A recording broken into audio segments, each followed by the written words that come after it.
There we go. Going live. Whoop whoop. Going live.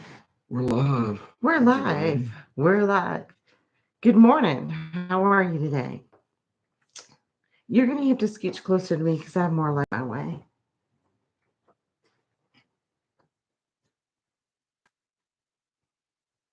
Okay. Good morning, y'all. We're always trying to get situated. And one of these days we'll get our act together. Not this morning though. It's not going to happen today. Yeah, it takes a lot of practice. Hey, we're at it 5 years. We still ain't got it right. Well, I mean, I've got the fancy lights and all, but we don't do those. So anyhow, That means I have to go upstairs and get them and bring them down and plug them in. and it's a pain. And we love y'all. But you can see us in the light or the dark. It don't matter. Good morning. How are you guys this morning? Steve, good morning. And Steve, what is the herb next week? I was just finishing up the newsletter for the toothache plant, and I can't remember what the herb is next week. Sorry, off topic. And just so you know, the newsletters are a week behind of what we're studying every week.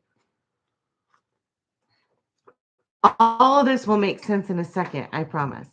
And I don't promise, so it won't make sense. But we'll explain it a little bit more. Can you just do I'd our like to know morning, too. I mean, just do our morning little spiel real quick for people who are just well, joining good us? morning for the joining us. We're sorry. Yeah, we are sorry. Um, I'm Tim, and this is Amber. And Willow bark. I want a willow tree. see, I was on a roll. I'm sorry. Go ahead. Doing Go good, ahead. and so Go ahead. I'm gone. I lost it. I'm Tim. This is Amber. Go ahead. Yeah, and we're two of the five that moved from the hustle and bustle of the city out to the Two of Smoky. our 5 family members. Yeah, we do have more five family members. You said we're 2 of the 5. I mean, that didn't make no sense.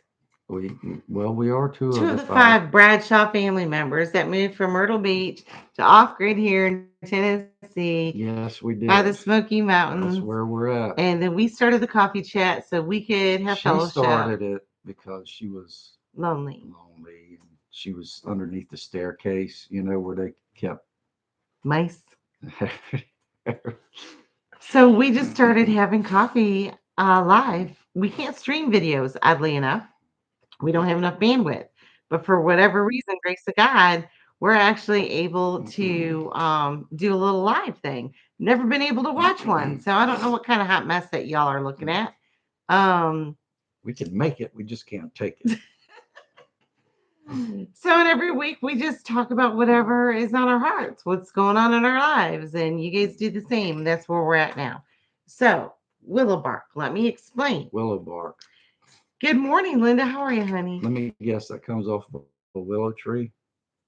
Yeah, but it works as nature's natural aspirin. You're jumping to the gun. Sorry. So Steve and I decided to spearhead a 52-week herbal study, and just one herb, one plant. I couldn't remember what this week. Last week was aloe, Yeah. and so each day we post a little bit of something interesting about aloe. Hmm. The week before was the toothache plant, and we grew it out front by the yellow tansy. You know those little yellow If flowers. you have a toothache. Yeah, it's a great plant, and one it's edible too. So next week is willow bark, white willow. It works for aspirin. There we go. So far, I only got ginger. For some reason, missing the rest. I need to figure that out. Gosh dog it. I've had the hardest time with this new email platform, and I will try to force it to you. Did you get pine needle? Because we have so far ginger, pine, uh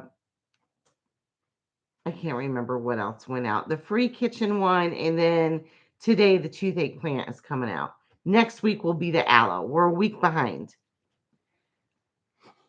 The migraine king, willow bark, did not get pine needle. Well, I will see if I can just send that to you, girl. Hmm. Anyways, it's very interesting and I love it. And I don't know if I can mention her by name, but one of our members in our Mighty Network group, and Steve, you know who I'm talking about.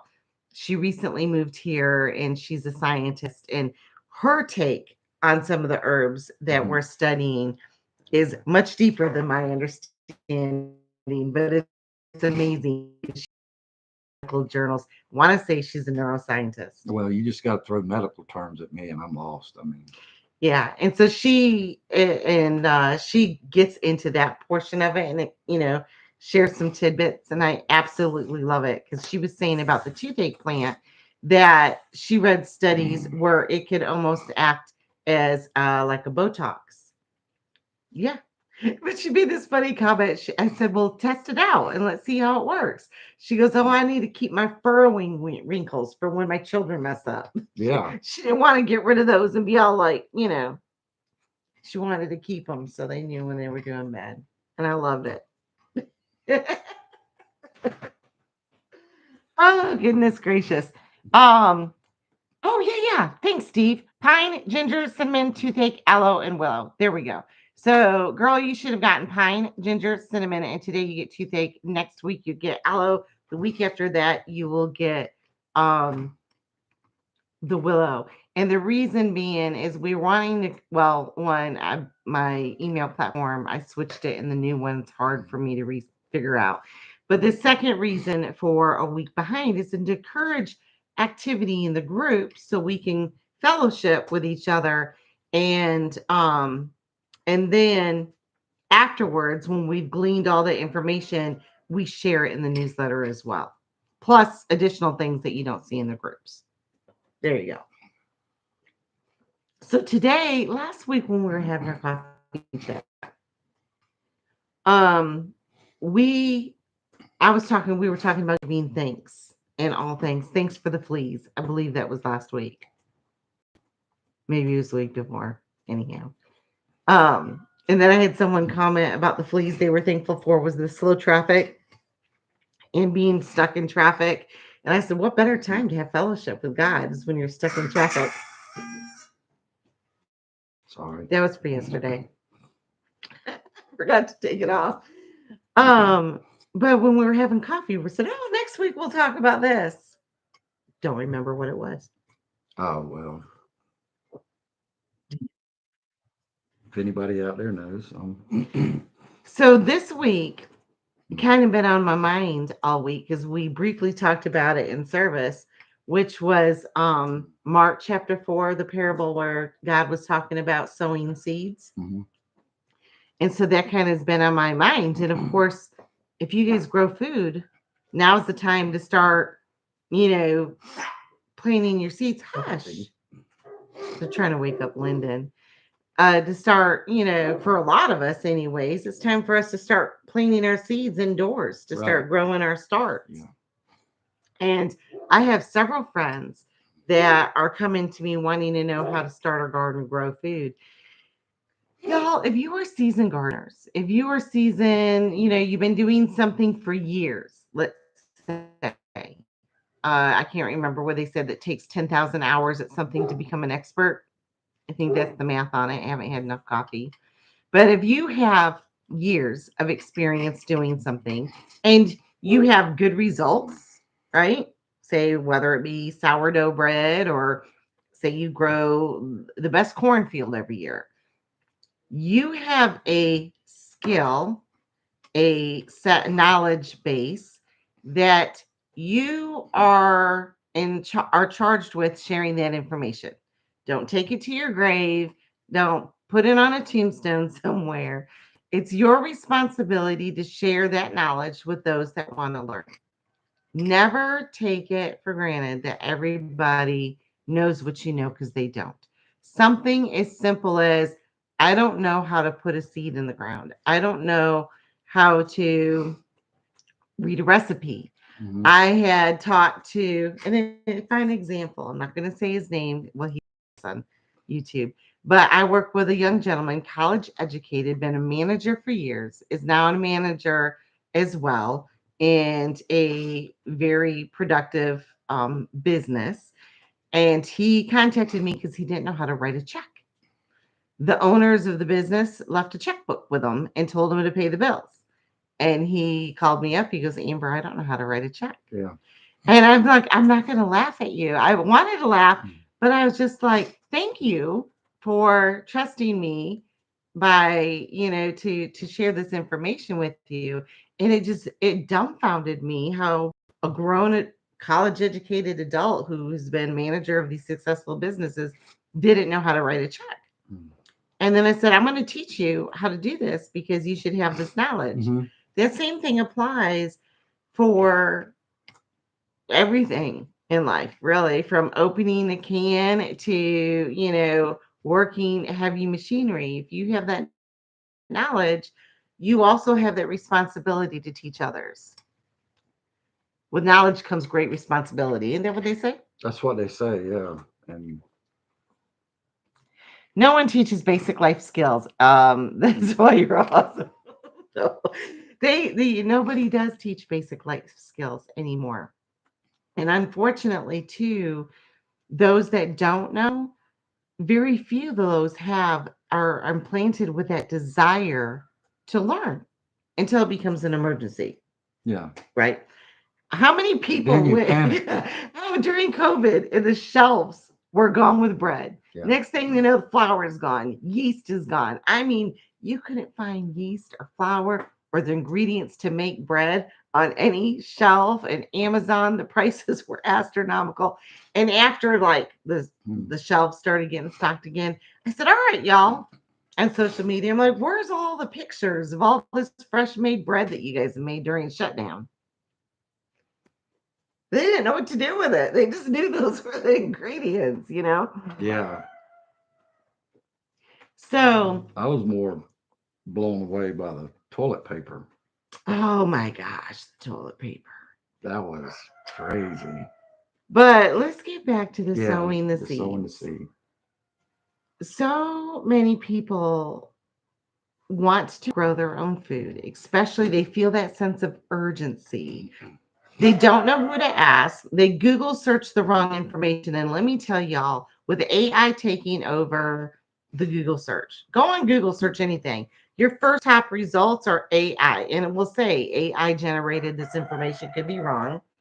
AI is all of the knowledge base for AI is pulling from what's already on the internet. That means false information, made up stuff, some truth in there, and so on. It's going to be a horrible demise to our educational system, what's left of it. So you don't know what to believe, You don't know what to really. believe. And It's not like talking to a person and us giving you advice on something, from growing something experience, from experience, and we can tell you what we did wrong, and that not do do what we it. did. And then So hopefully find your success chances are better. listening to us because Yeah. we'll tell you what not to do. We can do that. But so anyway, so these newbies get this misinformation, or somebody says, "Oh, you can grow a year's supply of food in 2 square foot, and never have to worry about buying another grocery again." That's the big sales technique. Remember, they wanted us to say that in that video commercial that we're doing. I said, Yes. "I'm not saying it." I can't. That's lying. Yeah, That's and maybe if it was 2 square foot misleading and a people. 100 foot up in the air, you could. But so then they try these gimmicks and they fail, or they don't want to invest the actual hard work because everybody on Pinterest and Facebook and everything else want to make it look easy. Well, Easy. We all yeah. want the easy, fast growing food. And I'm an impatient And gardener. people want quick results. I mean, they want Yes. things instant. I mean, I need pollinators for successful garden. Linda, yes, you do. And that's where our plight was in Pawleys Island, is that we had this beautiful greenery and no fruit production, and we realized there wasn't any pollinators, and yeah. that's when we started becoming beekeepers. And we planted some herbs, and anise hyssop was the one herb, and you can get it at Inlet Culinary Garden. They have it there. It is beautiful. We have it grown all out front. Now it's kind of taken over. It attracts more pollinators than any plant that I've ever had to date. I've got videos. You can be inside and actually hear the buzzing outside that's that loud with all the pollinators that come to that hyssop. And it's not our honeybees, it's every type of pollinator that comes to it. It's Yeah. absolutely incredible. Um, but back to my point is everybody, they search, they get this misinformation, then they invest all this money into starting up growing their own food, then they fail, they feel that it won't work and they give up. And then they lose interest. And that's where we fail as fellow homesteaders and people that have had success in that is we need to encourage these people and guide them the right way so they don't give up. Well, yeah, I mean it's easy when you put all of that work in the start of the growing season and it doesn't turn out, and then you're like, well, it's too late now. The season's over, and then you're like, well, maybe next year. Yeah, and then they put it off. And it's yeah, it'll deflate you, and But we can use, and so the main thing is, and I try to tell my mom this, when you're just starting out gardening, or maybe you guys have gardened for a while and you run into somebody who wants to learn, guide them gently, guide them slowly. We all want that instant, like my mom, when she first come here, I think she put out like 100 different varieties of this, and this, and nothing was successful. And she was very deflated, and she thought it was the soil. She thought it was the water. She thought it was this. There was always something. And I said, start with one. What is the one thing that you like that will grow in this region? Research that one. Just start there. So say the one thing that your whole family loves is green beans. mhm, Ask the locals what green beans grow best in your area. Start out with good soil. You have to have good soil. If you got bad soil, you can just forget it. And I always tell people container gardening is the best for people with bad soil. Instead of spending, how many thousands of dollars did we spend trying to amend well, our soil, Hollies? you can get a lot of good practice doing a smaller garden, a raised bed, or something like that. With the soil, and Jenny said you got to kill a lot of plants to be a good gardener. that's right. Yeah, no kidding. Um, but I'm sorry, I didn't mean to And interrupt you. it'll inspire you. Yes. The But you have to start with one. Don't sit there and get all those books about the companion planning and the square foot gardening and vertical gardening and the aquaponics, and you'll just get gardening overwhelmed. you will. It'll be way too much work, and you will not have as successful results, and you'll want to quit and give up. And I always say, gardening is the long race. It's not a sprint. It's a marathon, and you have to do your due diligence. Yeah, you got those people that say, I'll just toss some seeds out and have the best garden ever. Our best garden grew in our compost. Remember that? Yeah, we did have some good compost garden. But you need to start with a good foundation. You need to start with good soil, even if it's in a container pot, and then do your research. I suggest you get books and ask fellow neighbors and friends, ask a local farmer, search out your local extension agency, try to avoid any AI, anything. Try to avoid websites with a lot of fluff.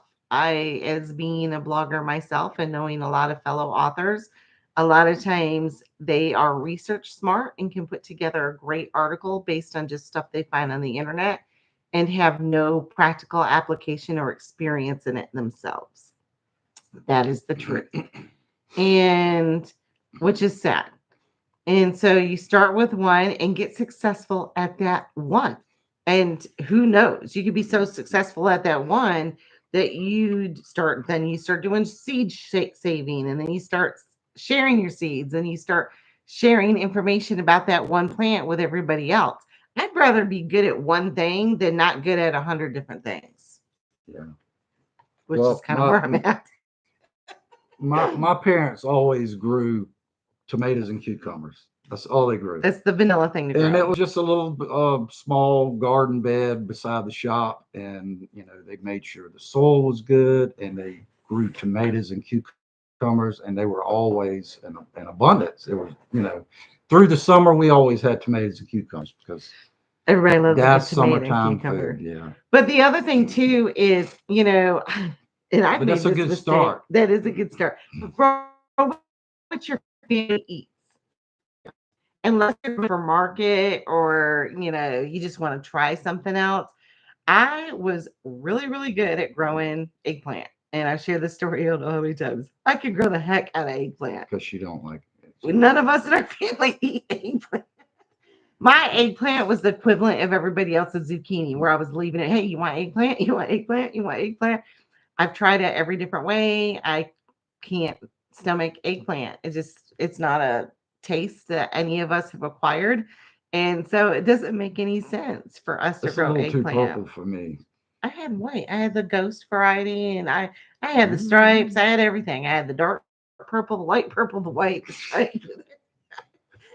Eggplant over because our friend that had the organic nursery gave us a flats of eggplant for free. And I'm like, who doesn't like free vegetables? Yeah, we were Mm. feeding it to our chickens and they wouldn't eat it. And it was crazy. But grow what your family eats. Don't be afraid to try something new, but start out with just one and start with a good foundation. Because just like sickness and us, when we see an issue with plants, we try to treat everything. We try to treat the symptom. Oh, you see mold, put milk on it. You see Asian beetles, spray it with chemicals. You see, you see infestation of aphids. Get the tape and start doing the back. But nobody starts at the soil, and they're just like with us, with our health we try to, you've got acne, treat the face, treat the skin. You don't look at your gut health and the root of the problem. Good point. If you have healthy soil that's high in nutrients, you're going to have a healthy plant that can help withstand any type of infestation. They're not going to be immune. It's not like you're putting a pesticide on it where it's just going to be toxic to the animals and to you, but you will have a healthy plant that can resist infection and still thrive after that Mhm. animal's done its thing or that insect's done its thing and then leaves. A lot can be said for the metaphor of growing planting seeds and starting with a good foundation, like what you were reading this morning. Well, yeah, definitely the foundation, the soil is that's where it all It's starts. yummy and hummus is the Even with only our way I like lives, I it. mean, yeah, I'm sorry, I was reading, but cultural. when you're planting, when you want to start out with a good seed too. That's very important. We can talk about seeds for just a second. I'll get you coffee. Go ahead. A good seed. Yeah, well, if you don't have good seed, like a good soil, you're not going to have a good plant that produces good fruits. You mean like buying your seed from Dollar General? That's not Yeah. a good seed.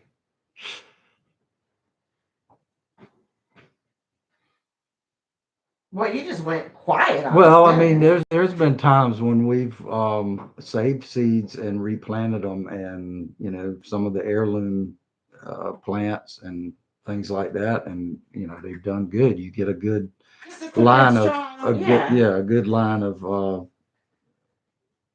plants, and it's just You save them for year after year. Hang on just a second. Or go let Puddin in and I'll finish the seeds. So you have, there's a lot of, you don't that are genetically modified, GMO seeds. There's so you have some people like, oh, they don't make those anymore. Yes, they do. And then you have some companies that advertise non-GMO, just like the water that says gluten free. Tell me that makes sense. Did I not do your coffee right? Oh, is it too strong? So you want to stay away from GMO. Heirloom are always a good variety because they're tried and true. They have lasted for generations after generations, and they've proven their worth to be called an heirloom. There's nothing wrong with hybrid seeds. Hybrid is just taking. There's all sorts of different varieties of hybrid. I mean, we had a hybrid pepper one year on accident. Hybrid is just taking two different plants and putting them together and they produce something new. It's not genetically modified. And organic is always a really good source. What? What's so I funny? don't know. A hybrid. Are you Yeah. talking about the cars? Well, no, but I mean, I think just about everything in the I was world talking does. about my jalapeno. Oh, When I whew. put the jalapenos too close to the bell peppers and I had a jalapeno that would light your butt on Yeah. I wonder fire. if your dad remembers that. Oh gosh, if he's watching, that was funny, Daddy. Yeah. Dad came over and I planted my peppers too close and they do cross pollinate, y'all. Jalapenos and And bell bell pepper. peppers. And they were beautiful and dark green. And I didn't pay no attention. And I can eat a whole bell pepper on my salad. And I was eating my salad one day, and all of a sudden my mouth started burning on fire. My eyes started watering, and I couldn't figure it out. Yeah.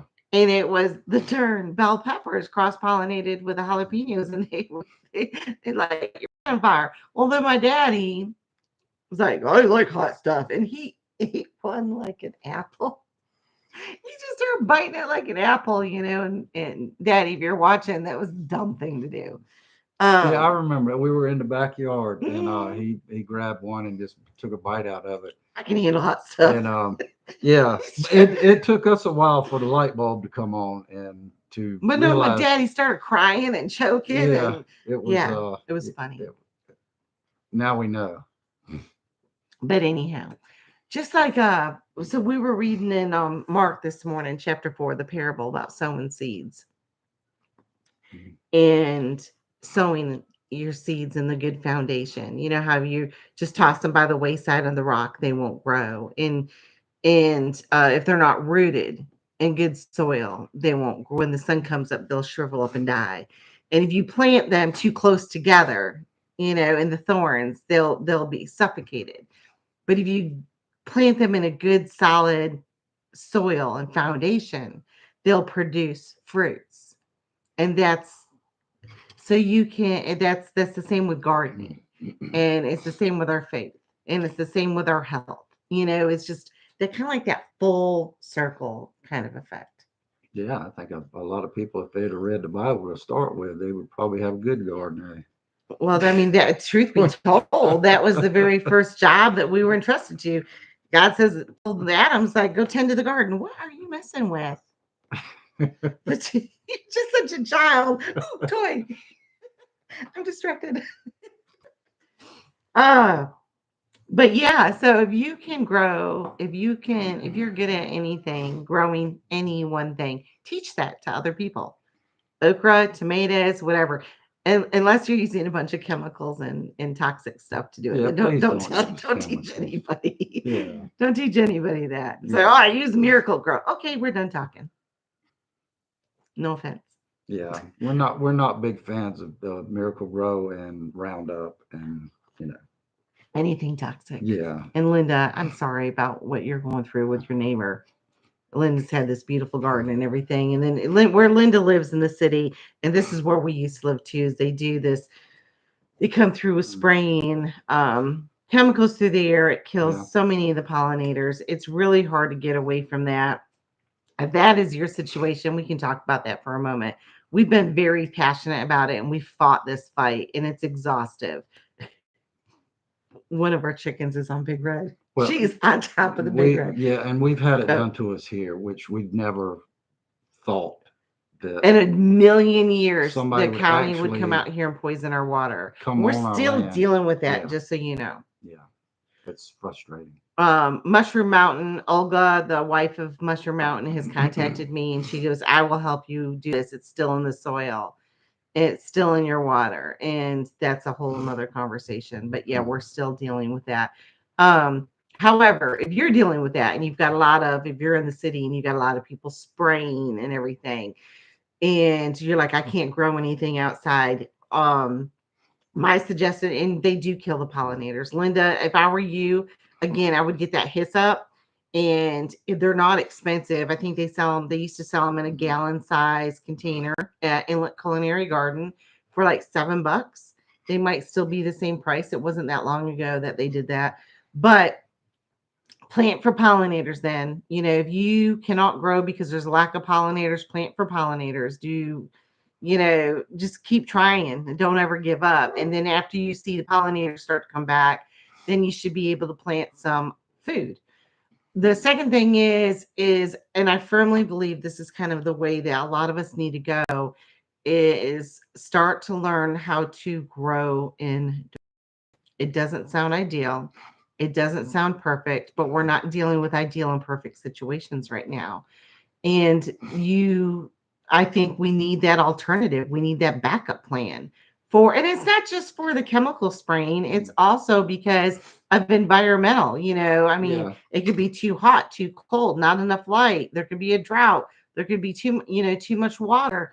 There's all of these different variables that can prevent a successful garden that we have zero control over. And if Mhm. you're able to grow something indoors, anything that's edible, it's better than nothing. Yeah. And there's a lot of options. I've always enjoyed having plants in the house because I mean they do filter the air Yeah. and they're Well, they're pretty pretty to pretty look to look at. at. Yeah. They help you environmental. They can remove Yeah. toxins out of the air. They can replenish the oxygen levels in the indoor air. That indoor air tends to be very toxic. But there's a lot of plants, believe it or not, edibles that you can grow indoors in a Mhm. limited amount of space. Yeah, and start with herbs. I mean, that's a good place to start right there. Um, the old herbs in the kitchen window, you Mm-hmm. know? And Steve just mentioned in emergency, you can hand pollinate. Absolutely. You can watch some pretty good YouTube videos if you have that ability to watch YouTube videos. Well, obviously you do. You're here with us. Um, but you can hand pollinate and learn about the hand pollination. That itself is pretty fascinating, even if you don't have to. It's a good knowledge base to have for a backup if you need to. It's That's hand what we pollinating. had to do. Remember me sitting out there with the paintbrush and the zucchini and everything that year? Painted. I laugh. That was funny. Remember, I'm hand She's painting pollinating the everything plant. because we didn't have no insects at all. I mean, we didn't have a lightning bug, we didn't have a bee, we didn't have no grasshoppers, we didn't have anything until we started planting for pollinators. And so we started putting the herb garden in. But for indoor plants, there's things lettuce grows really well. Any of your leafy greens you can grow indoors pretty well. Mushrooms, radishes, garlic, horseradish, your root vegetables, ginger. There's several. I have not been successful growing tomatoes indoors. We had our tower garden, which was a aeroponics gardening system that we grew indoors. But again, it was all your leafy greens and everything. Some flowers. It still needs to get sunlight and to help it produce. Or you can get grow lights as well. Your microgreens, excellent way to grow food indoors. Yeah. I mean, I don't know if tomatoes and plants like that, they actually need that heat sometimes from the sun that Well, makes they them do. There's thrive. just a lot of variables with tomatoes. Yeah. And if you get, I mean, they just require a deeper root system than what I provided Yeah. for them, and they don't do well with aeroponics, in my opinion. It just doesn't. I mean, I had friends that could grow them with aeroponics growing system, but they tasted like grocery store tomatoes, a lot of nothing. And you had to add nutrients to the Yeah. water, whatever was in that bottle, and I'm not a fan of that. So yeah, everybody knows what a good tomato tastes like. Yes. And but as far and then like I said, start with good soil and start with good seed and do your research on that one. Talk to somebody who has grown it successfully before you, whether it be a neighbor, your extension agency, a fellow farmer, take a farm tour of places that sell them. Ask questions. The first thing is, what do you spray on your vegetables? What's your gardening method? Are you organic? Are you IPM? You put everything on there that the county tells you to put on. Ask questions. Don't be afraid to ask questions. But it's y'all. It's and it goes back to that prepping for peace too. This is gardening, y'all. Is teaching a man how to fish. If you can teach somebody how to grow their own food, you just gave them total freedom. You just give them total freedom. And if you give somebody seeds, you just fed them the rest of their life. What better gift is that? And then you can share a little gospel while you're at it. Oh, well, yeah. I mean, who would, it, if you think about it, every time you go to the grocery store and you would be walking through the produce section and go, well, I'm growing that. I don't need that. And it's just, Or not have to go to the grocery store. or not have to When go. that, Yeah. but it's not going to happen overnight. Yeah. So don't. And for those of you that are prepping without application, um, you might want to start practicing some of that knowledge because in an emergency situation, whether it be man made or nature made, is the worst time to learn a new skill on the fly. So if you're like, oh, I got a seed vault that I bought, it's 25,000 vacuum sealed seeds to last for years and years. I'm not going to open it. I'm going to leave it in storage somewhere, but I've never planted a garden. You might be sorely disappointed and you might starve. So now's the time to start practicing something, Yeah. even if it's sunflowers. That could give you a false sense of security right there. Absolutely. So uh, you need to try it out, and I mean, what you grow, you can get the seeds from that, and then you've got Then you look fresh into seed seeds. So saving. it's Y'all be careful with the seed saving, seed exchanges, and all that other kind of stuff. Because believe it or not, there's people that have patents on their seeds, and it's against the law for you to save the seed and regrow it. Just so you know. So do your due diligence when it comes to that. I'm not telling you should do it anyways, hmm but that's my little legal disclaimer. And shipping seeds, if you have friends that ship you seeds and stuff, do that without public knowledge, right? Because I don't want y'all to get in trouble for shipping seeds across the state border and all that kind of stuff that shouldn't be in other states. And it can get convoluted. And there's a lot of social media junk out there. Just keep it private. That's all. I didn't hear that. Mm. Going because we actually have a full day. Um, Hmm. we got coming again. I think so, Yeah, just a little snow. bit. We've been in the 70s, lots of rain, We might get a little bit. and now we're expected snow, which is crazy. And let me tell you something, y'all. I've got the gardening bug. I'm ready. Um, but Yeah, I think I'm gonna do the tomatoes are you? this year. I'm gonna So do 10. I can't say that three times fast. Speaking of the tiny Tim tomatoes, were look up those if you like little itty bitty sweet, prolific tomatoes. See if they grow in your area. They're smaller than a cherry tomato, tiny Tims. Mm, They are indeterminate, meaning they grow and grow and grow. So, have you ever wondered what the difference is between, you're like, oh, my tomato's leggy? It might be an indeterminate tomato. You've got the determinate, which they grow to a certain size, normally a bush type variety that's shorter mm. to the ground and very full, lots of green leaves. And that is a determinate. It grows to a determinate height and then stops. Then you have an indeterminate tomato. It normally produces a lot longer in the season, but it gets viney and long and Yeah, crawly, and it's not as bushy green. yeah, it'll just grow across the ground It'll too. grow across We've the had ground. volunteers do that. Yeah, you can train it to a trellis, Yeah, but they normally are longer producers. Well, the tiny Tim is indeterminate. And it completely took over our front garden beds. Our chickens loved it. We loved it. There went a day you can go out there and just get handfuls and handfuls of the yeah. Once the chickens get a hold of them, that's when you you start only get the seeing lower branches volunteers in different places around your because they house. poop out the seeds. Yeah, and I It's just go all out there poop and pollen. find one and pick tomatoes off of it. And Not the poop, the tomatoes. yeah, no.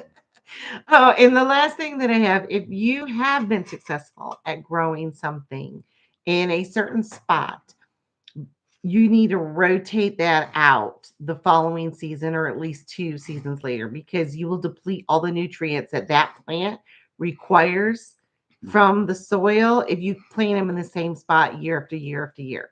You have to give it a rest and rotate that crop and plant it somewhere else and or plant a cover crop. And if you don't know about cover crops, look them up.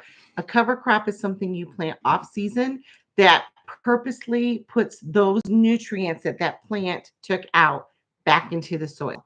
So, just some more FYI information. Well, yeah, I mean, if you have chickens and your garden has been sitting there through the winter, you just start adding, compost to it and hay and straw and What's the chickens chicken have to? poop, Yep, chicken chicken poop poop, and just after it's start sat for turning six all that months. in, and If you've you'll got chickens. you'll have stuff come out everywhere.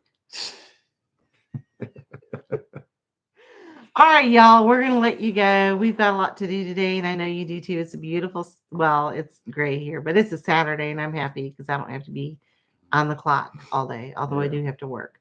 And do we have any projects coming up? Oh, we've got a Timmy lot. built a deck last week. He finished that up. Mhm. This week has been rainy, firewood, and it seems like we've been running all week.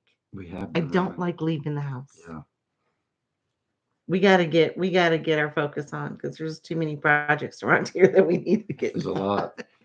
Oh, stay tuned because I think we'll be getting a backhoe soon, renting, not buying, to do some major projects. Lord willing. All right, Yeah. y'all have a good one. Thanks for watching.